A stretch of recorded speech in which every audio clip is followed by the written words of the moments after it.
Education की field किस तरह आपने सेलेक्ट की और एक टीचर से टीचर ट्रेनिंग की तरफ किस तरह इवॉल्व किया? एजुकेशन हमेशा मेरा एक पैशन रहा है। It is the most difficult job, क्योंकि देखें एक टीचर ही है जो दूसरे प्रोफेशंस क्रिएट कर रही होती है, सही वो बात है। दूसरे प्रोफेशंस बना रही होती है बच्चों के। तो हुँ, teaching is not an easy job, it is not a difficult job also. Everybody सही। Can be a teacher, but everybody can not be a mentor. बच्चे जो है वो अपनी, उनके अंदर जितनी एबिलिटी है वो उतनी ही हुँ, लर्निंग करेंगे। उनके वो ऊपर प्रेशर करने का मकसद यही है कि उनको ऑन ऑफ ट्रैक करना है इस चीज़। कोई अगर किसी के पास काउंसलिंग के जाता है तो उसको कोई मेंटल प्रॉब्लम है, हाँ, लेकिन ये ऐसा नहीं होता है। तो हुँ, इसलिए औरत का एजुकेटेड होना और अवेयरनेस होना और इंडिपेंडेंट होना बहुत ज़रूरी है कि हुँ, एक्चुअली आपकी जो अपब्रिंगिंग है ना, वो आपके हुँ, अंदर और आपके बच्चों के अंदर भी रिफ्लेक्ट करती है कि पेरेंट जो है ना, वो अपने बच्चों के साथ एक फ्रेंडली एटीट्यूड नहीं रखते हैं। हुँ, they have a very strict attitude towards their children. So सही। उससे भी होता है कि बच्चे अपने दिल की बात जो है ना, वो अपने पेरेंट्स से नहीं कर पाते हैं।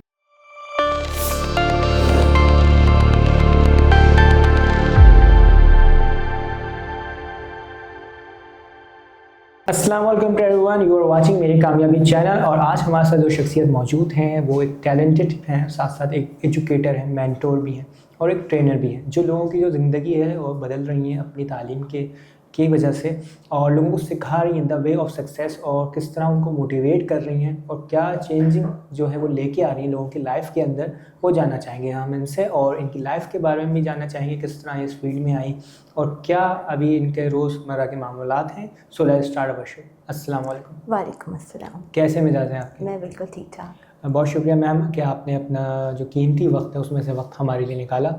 It's I honour for me. तो मुझे ये बताइएगा कि एजुकेशन की फ़ील्ड किस तरह आपने सेलेक्ट की और एक टीचर से टीचर ट्रेनिंग की तरफ किस तरह इवॉल्व किया? एजुकेशन हमेशा मेरा एक पैशन रहा है हुँ, और it I been working from a very long time. It has been more than 20 years. तो एक हमेशा पैशन था मुझे कि मैं बच्चों के अंदर इस एजुकेशन को प्रमोट कर सकूँ, तो वो मैंने किया।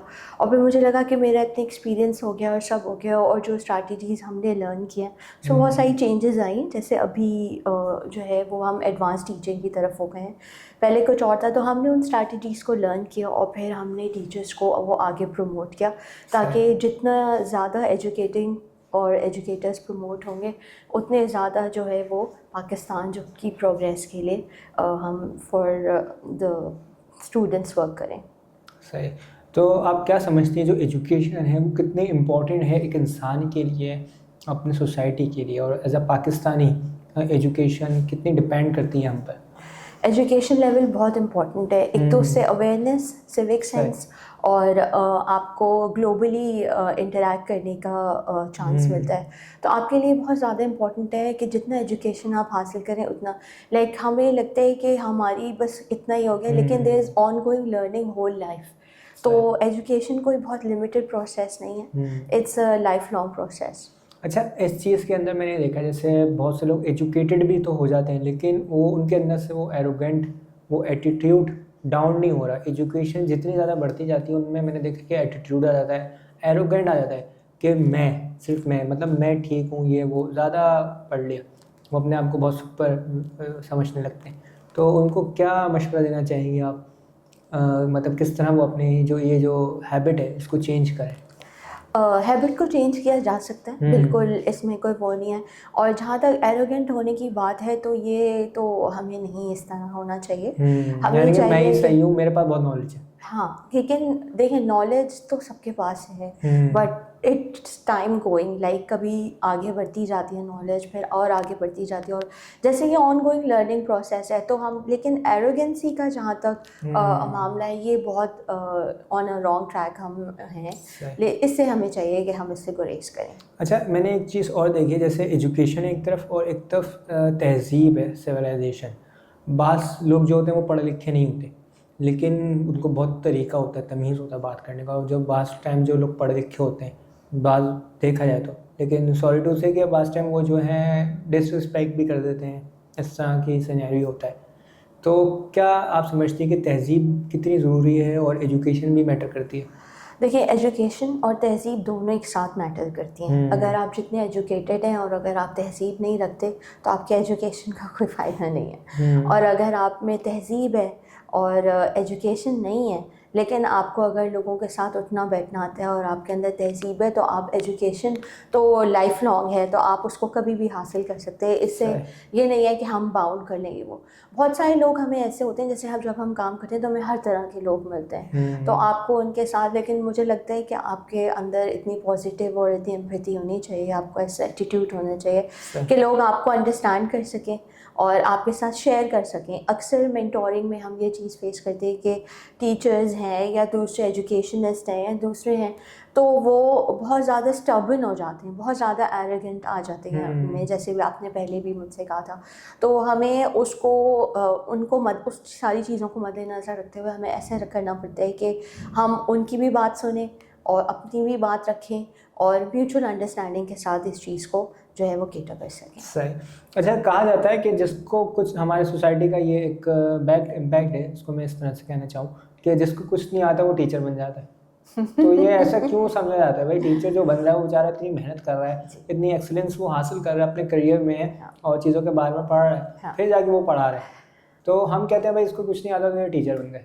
असल में ये स्ट्रैटेजी पहले बहुत चलती थी कि जो है टीचिंग जॉब जो है वो बहुत इजी जॉब है और it is the most difficult job, क्योंकि देखें एक टीचर ही है जो दूसरे प्रोफेशंस क्रिएट कर रही होती है, वो दूसरे प्रोफेशंस बना रही होती है बच्चों के। तो teaching is not an easy job, it is not a difficult job also, but it is a time consuming job और एक बहुत पैशनेट जॉब है।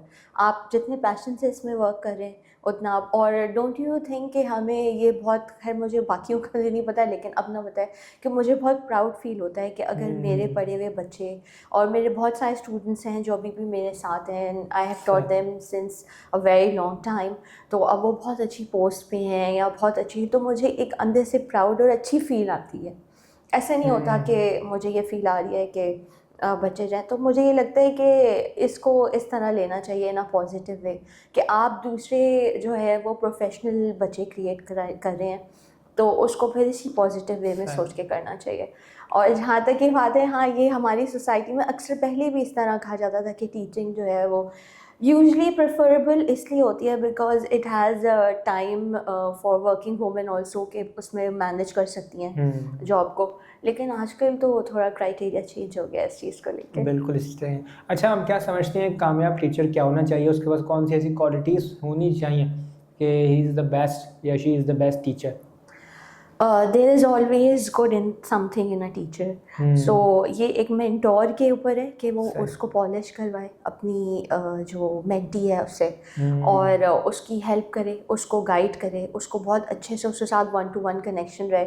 तो I think everyone is a good teacher because we all learn through our experiences and we all move around. So हमारे लिए ये इतना मुश्किल नहीं है, लेकिन हाँ कुछ होता है कि टीचिंग तो सबको ही आती होती है, everybody can be a teacher, but everybody cannot be a mentor. So you have to be a good mentor, then you can train a teacher on a very good platform. अच्छा, आप जो teacher training के programme कराती हैं उसका क्या scenario होता है और क्या कैटेगरी होती है उसमें? मतलब कोई अगर इनरोल होना चाहता है टीचर ट्रेनिंग प्रोग्राम में या मेंटोरशिप लेना चाहता है, उसके हवाले से बताइए। देखिए, अभी तो मैं ट्रेनिंग कराती हूँ with in my school premises, तो वहाँ पे जो न्यूली टीचर्स होती हैं मैं उनको ट्रेन करती हूँ जब वो हमारा इंस्टीट्यूट ज्वाइन करती हैं।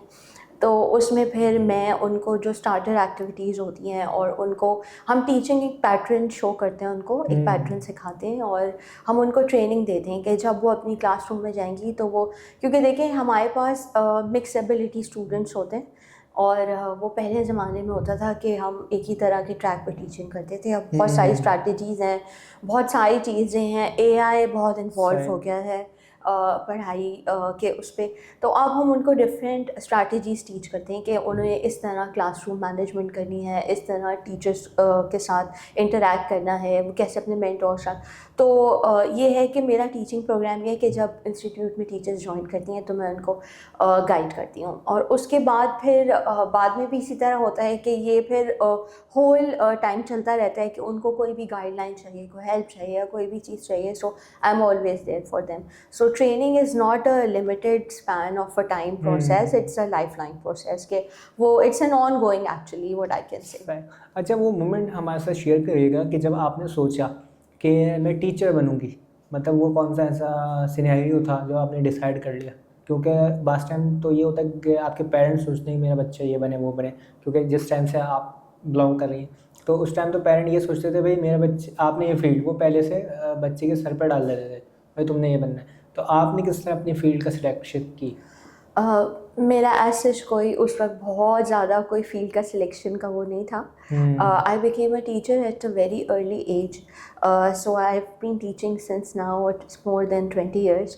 तो उस वक्त मेरा कोई ऐसा कोई बहुत वो नहीं था कि मुझे उसको करना है, but later on I took it as a passion and then got into a very professional thing into that. So it was not from the start, but I have learned a lot and I have seen a whole transition of the teaching. जैसे पहले बहुत traditional teaching follow होती थी और अब जो है उसमें बहुत ज़्यादा वेरिएशंस आ गए हैं। तो हमने लर्निंग की है बहुत ज़्यादा एक टाइम से। व्हेन आई स्टार्टेड टीचिंग उस वक्त तो लैपटॉप्स एंड कंप्यूटर्स और एआई का कोई तस्वुर ही नहीं था। So gradually we started learning all this और फिर आहिस्ता आहिस्ता करते करते करते now we are here and training teachers now. सही। अच्छा, मुझे ये बताइएगा जैसे आजकल जो बच्चे हैं थोड़े पॉजेसिव भी हैं और थोड़े जो मतलब स्ट्रबन भी हैं, तो हम उनको किस तरह टैकल कर रहे हैं पढ़ाई के मामले में? जो थोड़े वीक हैं तो उनकी स्किल को किस तरह हम पॉलिश कर सकते हैं, नरिश कर सकते हैं और मज़ीद बेटर? हम डिफरेंट स्ट्रैटेजीज़ फॉलो करते हैं। अब जो है बच्चों को डिफरेंट टाइप की स्ट्रैटेजीज़ दी जाती हैं, लर्निंग दी जाती है उनको, डिफरेंट टाइप की एक्टिविटीज़ बेस्ड लर्निंग होती है, प्रोजेक्ट बेस्ड लर्निंग होती है। तो अब हम इस चीज़ पे फोकस करते हैं कि हम कॉन्सेप्ट बिल्डिंग पे फोकस करते हैं बच्चे के। हाँ, पहले हमारा ये होता था कि हमने एक आंसर दे दिया और बच्चे उसी को लर्न कर रहे हैं, रट्टा लगा रहे हैं और वही पुराने ज़माना। अब हम बच्चों को ये उनको ओनरशिप देते हैं कि वो क्लास में आएँ और वो उनको एक्चुअली लीडरशिप फैसिलिटीज़ अब बच्चों को दी जा रही हैं कि वो आके वर्ड्स में लिख सकें। एग्जैक्टली लिख भी सकें। और everyone is not a good writer actually. बाज़ औक़ात ऐसा होता है कि बच्चे जो है वो नहीं लिख पाते, जी, तो उनको हम डिफरेंट एक्टिविटीज़ देते हैं ताकि वो, लेकिन उनका कॉन्सेप्ट क्लियर हो जाए कि जो भी हम चीज़ उनको पढ़ा रहे हैं तो उसका कॉन्सेप्ट क्लियर हो। कॉन्सेप्ट क्लियर हो, मेन चीज़ हमारी यही है। अच्छा, पेरेंट्स की तरफ से भी मैं देखता हूँ सिस्टम में, एजुकेशन सिस्टम में प्रेशर है बच्चों के ऊपर। अभी भी थोड़ा हद तक तो कम हो गया है, जो कि अब नए ज़माने के पेरेंट्स आ रहे हैं, लेकिन जो थोड़े से पुराने पेरेंट्स हैं या वो ऐसे पेरेंट्स जो ऐसे सुपरविज़न में बड़े हुए हैं जहाँ उन पे स्ट्रिक्टनेस थी, जहाँ ग्रेड्स के मामले में लेके थोड़ा जो है ना प्रेशर था, प्रेशराइज चीज़ें थी, तो वो भी अपने बच्चों के साथ इस तरह कर रहे हैं कि भाई तुम्हारी 85 क्यों आ गई, 90s में आनी थी, या 70 क्यों आ गई। इसके ऊपर बच्चों को बहुत प्रेशराइज करना, उनको डीमोटिवेट करना। तो ये जो हमारे यहाँ रेसिंग चीज़ है उसको हम किस तरह ओवरकम कर सकते हैं? देखिए, पेरेंट्स का एक तो पेरेंट्स की अंडरस्टैंडिंग बहुत इंपॉर्टेंट होती है इस चीज़ में, और हर बच्चा डिफरेंट पोटेंशियल पे होता है। आप ये नहीं कह सकते कि आप एक्सपेक्ट करें कि एक बच्चा है जो 80s में अपनी परसेंटेज ला रहा है तो वो कोई एट अ ग्लांस एकदम से कोई चीज़ हो जाए या कोई कुछ। हमारे पास बहुत सारे पेरेंट आते हैं और उनका कंसर्न ही होता है कि बस हमारे बच्चे को इंग्लिश आ जाए, ठीक है। So they have to have these patience in them कि इट विल टर्न ग्रेजुअली। ये आहिस्ता आहिस्ता होता है, इस तरह नहीं होता कि एकदम से बच्चे के अंदर चेंज आ जाए। और तो उसमें बाकी टीचर्स बहुत कोशिशें कर रहे हैं इसमें, और अब तो इतनी डिफरेंट टाइप ऑफ लर्निंग्स आ गई हैं और इतनी स्किल बेस्ड लर्निंग आ गई, इतना कुछ आ गया है।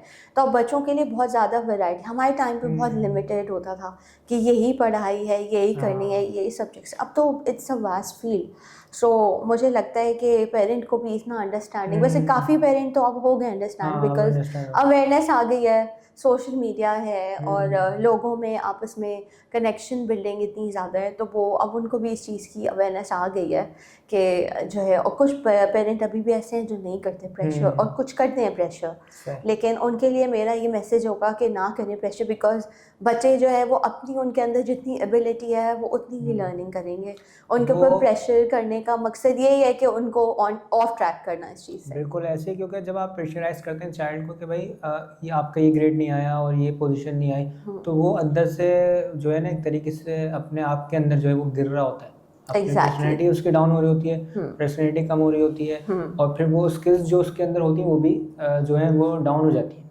हाँ, इस चीज़ पे मैं बिल्कुल फोकस करूँगी। देखिए, प्रेशराइज़ किसी भी चीज़ के लिए आप नहीं कर सकते, बिकॉज़ सही। एक इंडिविजुअल को प्रेशराइज़ करने का मतलब है उसको उस चीज़ से हटाना। और हर एक बंदे की अपनी एक एबिलिटी है। एग्जैक्टली। मतलब अगर वो मैथ में गुड नहीं है या उसमें एक्सीलेंट नहीं है तो वो किसी और दूसरी उसके अंदर जो क्रिएटिव वर्क होगा वो ज़्यादा उसके अंदर दूसरा हो सकता है, क्योंकि अल्लाह बिल्कुल। ताला ने हर शख्स के अंदर कोई काबिलियत कोई ना कोई सलाहियत रखी है, क्योंकि वो है ना कि मैंने इस दुनिया में कोई भी ऐसी चीज़ बेफ़ायदा पैदा नहीं की। हर हाँ। चीज़ की अपनी जो है मतलब फ़ायदे हैं और चीज़ें हैं। वैल्यू है हर चीज़ की, वैल्यू अपनी एक वैल्यू इम्पोर्टेंस। मैटर करती है। इसी तरह अगर हम मछली को बोलेंगे वो दरख्त पे चढ़ जाए तो वो नहीं सही जा, बात है। ज़ाहिर सी बात है उसकी वो एबिलिटी नहीं है, हाँ। क्वालिटी नहीं है, तो वो किस तरह इसके अंदर जो है फिट बैठेगी।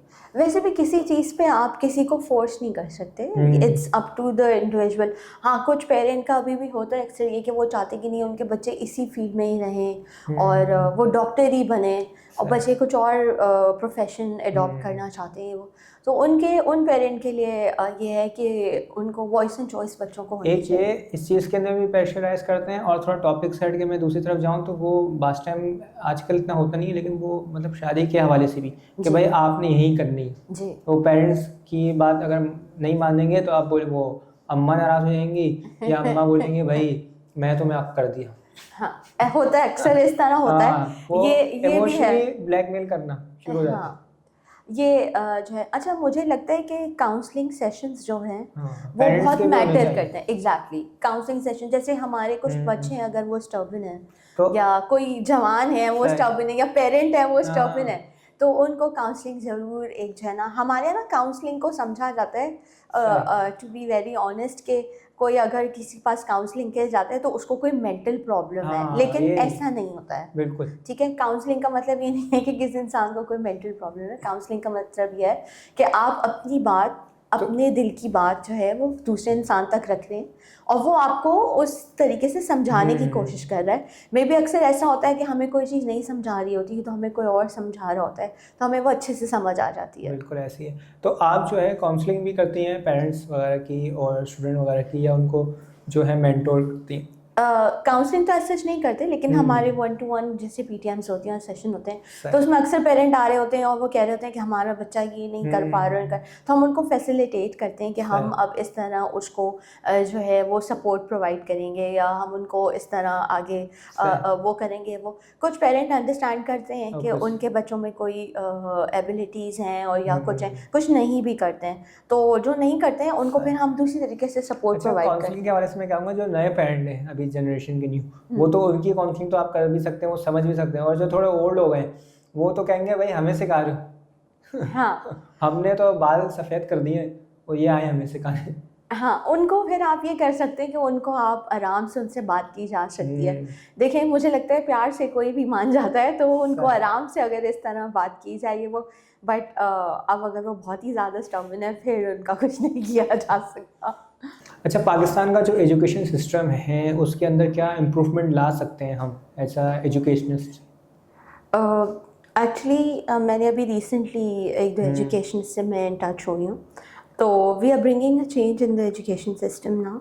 तो we are having sessions about it, और उन्होंने हमसे ये और भी सारे प्रोमिस किए हैं कि वो और जो है, देखें हमारे जो सिविलाइज्ड और जो डेवलप सिटीज़ हैं वहाँ पे तो एजुकेशन का मयार बहुत ज़्यादा अप टू द स्टैंडर्ड है, लेकिन जो हमारे रूरल एरियाज़ हैं और जो हमारे वहाँ विलेजेस हैं और जो दूसरी जगह पे हैं, वहाँ पे इलिटरेसी बहुत ज़्यादा है, तो उसकी वजह से we are working on that.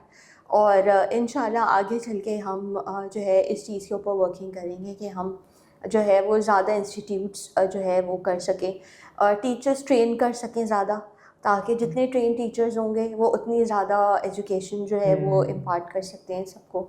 और मुझे लगेगा कि हमें जो है ना, टीचिंग के पैशन का और एक लव फॉर द स्टूडेंट्स होना चाहिए, जिसकी वजह से ये होगा कि the more people are educated, the more awareness they have, the more reliability they will have. हमारे यहाँ ना लड़कियों का और यूजली औरतों का ये बड़ा है कि उनको इंडिपेंडेंट वुमेन अगर बनाना चाह रहे होते हैं हम लोग, या अक्सर कोई ऐसे जगह पे हम वर्किंग कर रहे होते हैं तो वहाँ हम ये प्रॉब्लम फेस करते हैं सही। कि भाई ये लड़की है तो इसको इतना पढ़ के क्या करना है, या ये इन्होंने तो आगे जो घर शादी हो ही जाएगी कर, इनकी, हाँ, कि घर ही रोटी पकानी। चलाना है और घर ही करना है। ये कुछ एजुकेटेड पेरेंट्स तो इस तरह हमें नहीं तंग करते, लेकिन कुछ ऐसे पेरेंट्स हैं जो जिनसे हमें आती हैं प्रॉब्लम्स है वो। और फिर कुछ होते हैं जिनको, जो वाकई में कुछ लड़कियां ऐसी होती हैं बहुत पैशनेट होती हैं, हमारे सामने हमारे स्टूडेंट्स भी रहे हैं इस तरह कि वो पढ़ना चाहती हैं आगे, बट उनको फैमिली प्रेशर इस तरह होता है ये वो। तो हम ट्राई तो करते हैं कि हम अपनी तरफ से कर सकें, लेकिन ऑफ कोर्स सोसाइटी से हम कितना ही उस चीज़ को वो कर सकेंगे। तो इसलिए हम ट्राई तो कर रहे हैं, इंशाल्लाह देखें, for the betterment of the education. तो आप क्या समझते हैं एक औरत की जो तालीम है वो कितनी मैटर करती है सोसाइटी के लिए, माशरे के लिए?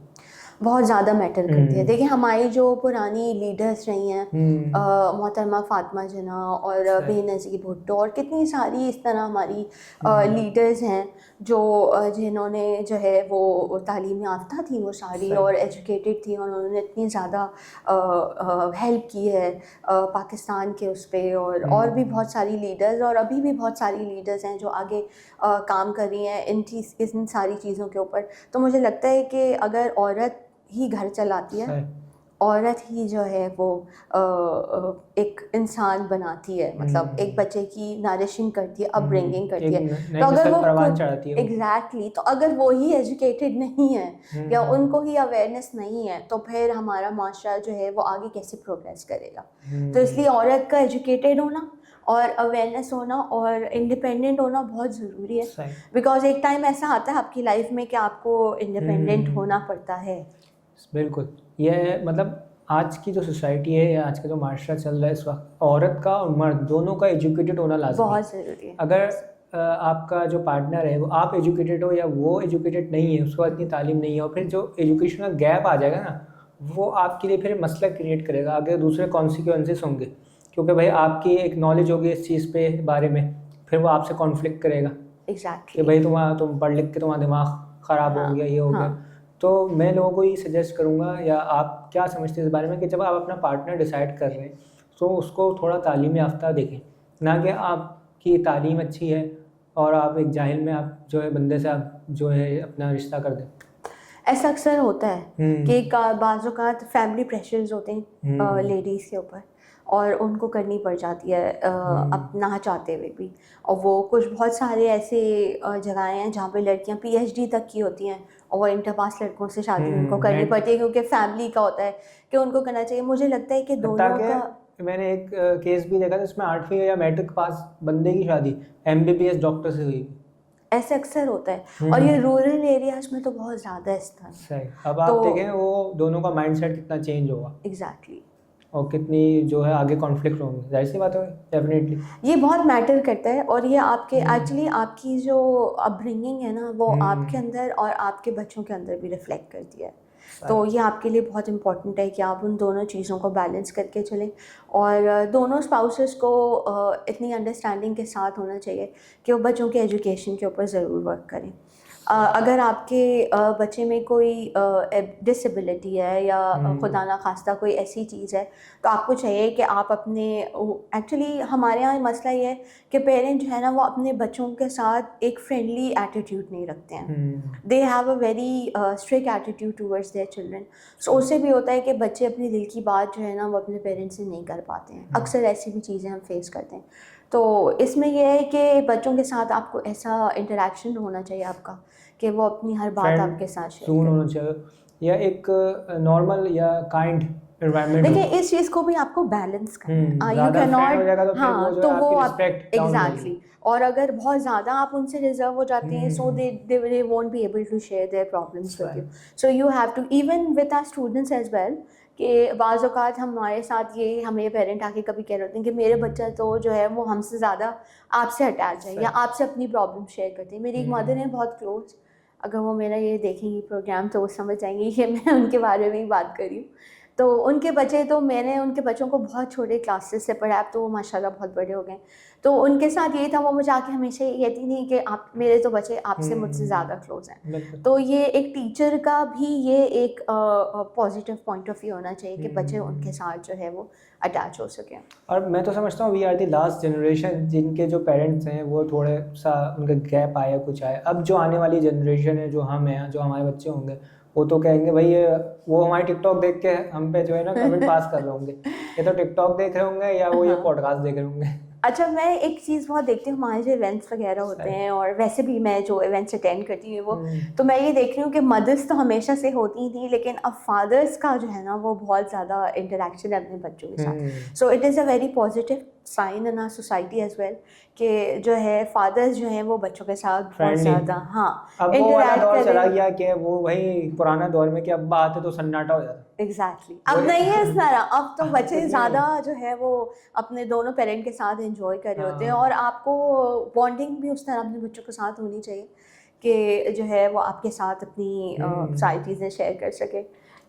और जाहिर सी बात है, डर जो है ना वो आपकी जो एबिलिटी है उसको वो डाउन कर देता है, वो आपके अंदर वो इम्प्रूवमेंट नहीं लेके आ सकता। डर के हाथ से आप सही से अपनी चीज़ें एक्सप्रेस नहीं कर सकते, जो भी मसले मसाइल हैं या आपकी लाइफ के अंदर कोई मसले मसाइल हो रहे हैं या किसी लड़की के साथ कोई मसले मसाइल हैं कहीं एजुकेशन सेक्टर में या कहीं भी, तो वो एक्सप्रेस ही नहीं कर सकते, वो बोलेंगे यार अब्बा डांटेंगे या मदर। हाँ। तो दोनों पेरेंट्स को जो है वो फ्रेंडली या एक ऐसा जो है ना कंफर्ट जोन में होना चाहिए, ताकि उससे बच्चे की जो I think comfort zone is the correct form hmm for this, ताकि बच्चे जो है वो अपनी बात जो है वो दूसरों तक रख एक्सप्रेस कर सकते सके। हाँ रख सके ये वो। और बाज़ औक़ात ऐसा होता है कुछ बच्चों ने बहुत ओवर फ्रीडम अपने कुछ मिला होता है उन बच्चों को, तो वो भी सही नहीं होता कि बहुत ओवर फ्रीडम, बिकॉज हम जिस माशरे में रहते हैं तो वहाँ हमें हर चीज़ को जो है वो बैलेंस करके चलना पड़ता है। बिल्कुल ऐसी है। थैंक यू वेरी मच, आपका बहुत शुक्रिया कि आपने अपना कीमती वक्त हमारे शो के लिए निकाला। It's highly honour for me and for my entire team. In the end if you want to give any message to my audience. Yeah sure I will do that. मैं चाहती हूँ कि जो है हम पाकिस्तान का और जो है वो सिंध का जो है वो एजुकेशन सिस्टम प्रमोट करें आगे, और लीडरशिप का हमें ये एक वो रख लिया है कि कोई लीडर है तो वो बहुत हाई प्रायोरिटी पे है, तो ऐसा नहीं है। लीडरशिप का मतलब ये है कि आप दूसरे लोगों को अपने साथ एज ए टीम मिलाकर और आप जो है एजुकेशन के ऊपर वर्क करें, और अगर आप चाहते हैं कि पाकिस्तान की प्रोग्रेस हो, हम तो कर ही रहे हैं, और अगर हमारे साथ और ऐसे कोई लोग जुड़ना चाहते हैं तो वो हमें ज़रूर हमारे साथ कनेक्ट करें ताकि हम आगे जो है वो एजुकेशन को बढ़ा सकें। पाकिस्तान में एजुकेशन की अवेयरनेस सेशंस हम भी करते हैं। अगर आप कोई सेशंस कर रहे हैं, आप हमारे साथ कोलैबोरेट करना चाहते हैं उस चीज़ के लिए, तो हमारे साथ ज़रूर कनेक्ट करें।